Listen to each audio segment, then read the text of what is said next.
students, in this video we will be seeing about dam constructions. So what is dam constructions? So dam construction will be based purely on binary morphological dilations. So here we are having an algorithm for calculating this dam construction. So first what we have to do is we have to set the pixel with the minimum gray levels, that is either 1 and 0. So in each subsequent step what we have to do is we have to flood the 3D topography and the pixel values by raising the water, that is ones, and others, that is zeros.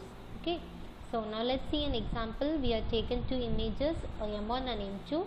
The set of coordinates of points in two regional minima, that is denoted as Cn-1 of M1 and Cn-1 of M2.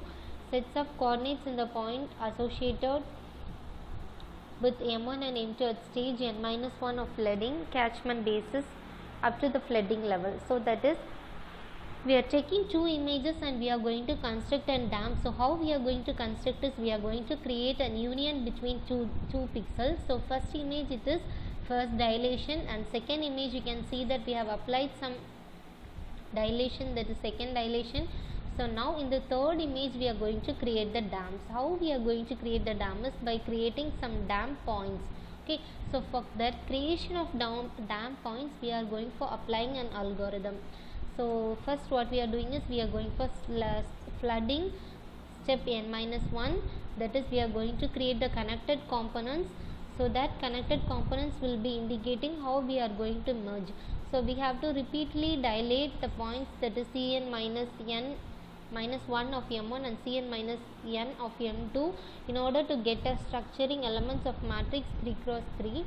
So first what we have to do is we have to get constraint to the Q, that is center of the structuring element, that it should not go beyond the Q during the process of dilation, and then the dam will be constructed on the points that is being dilated to merge, and then resulting one pixel will be connected as a bridge point. So like this we have to go on repeating to find out the bridge points that are associated to connect to the pictures, that is M1 and M2, that is the minimum and gray value that we have chosen. So next one is watershed transform. So we have to go for choosing the regional minimum points M1, M2 up to MR with the set of coordinates in an image G of x comma y, and we have to denote in whole as C of Mi as the coordinates, and we have to denote the maximum and minimum value is chosen as minimum, min and max, and for that finally the whole set we have obtained is denoted as T of n, and the flood, the topography in an integer flood that will be incremented for each point with a pointer added as +1, and after flooding the tomography is viewed as a binary image. So this is the watershed transform. We are going for applying the catchment basin coordinates. So you can see in the image we have created a catchment basin, and here we are having some functions C of Mi, T of n, Cn of Mi and Mi.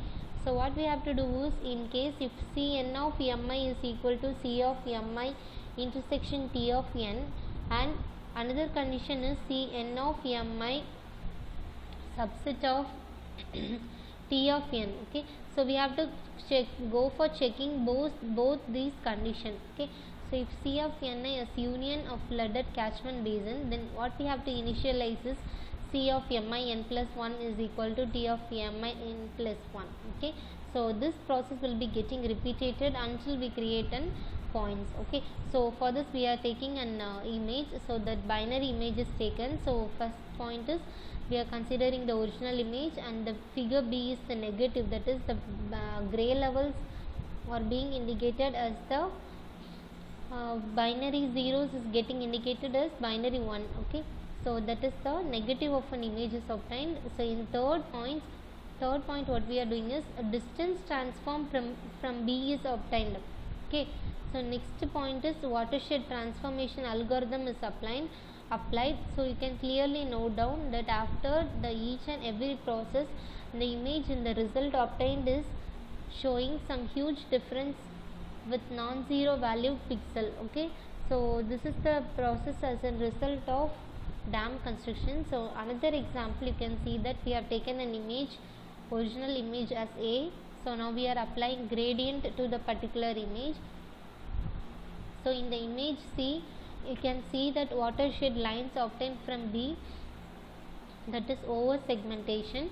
Each connected region contains one minimum point with corresponding to the gradient that we have applied. So finally in the D image, watershed lines obtained from smoothened image. Okay, so this is how the gradient works on an image processing. So you can see that in the first image there is no highlighting of edges and boundaries. It was simply and blunt image. So after applying the gradient and the dam constructions, we can clearly see that we have obtained an output image with highly highlighted edge and boundaries. Okay, so we are using markers for specifying the objects of interest. So why we are specifying the markers is we have two types of markers, that is internal markers as well as the external markers. So first, in case of internal markers, it is used to limit the number of regions by specifying the objects of interest. So it is just like the seeds that are selected in the region growing. So we can choose it either manually or it can be chosen automatically. Okay, so the regions without the markers are allowed to be merged. That is, if it is not marked, then all those things will be getting combined and it will be merged. That is, there will be no dam. So next one is external markers. External markers in the sense those pixels will be belonging to the backgrounds. So water lines are typical external markers and they belong to the same backgrounds or region. So next thing is watershed based image segmentation. So use internal markers to obtain watershed lines.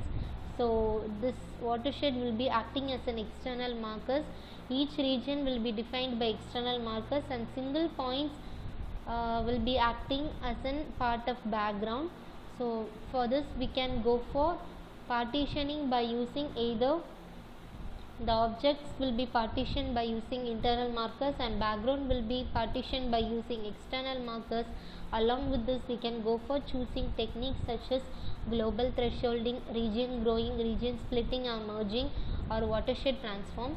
So this is one good example. You can see that we are going for applying internal markers by highlighting the light gray regions and external markers as watershed lines.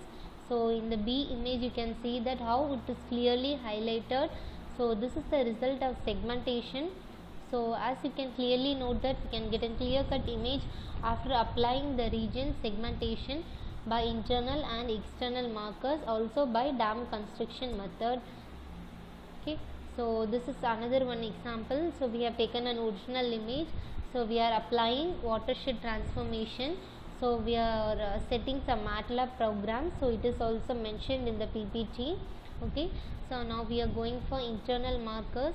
So the internal markers you can see in the image 3. So next thing is we are going for processing external markers, and next thing is we are going for applying gradient image, and finally the segmented result is obtained. Okay, so understood. So as a result of this process you can get a clear image, as you can clearly see the difference between an input image and the output image that is being processed. So hope you all understood and had a useful session. Thank you.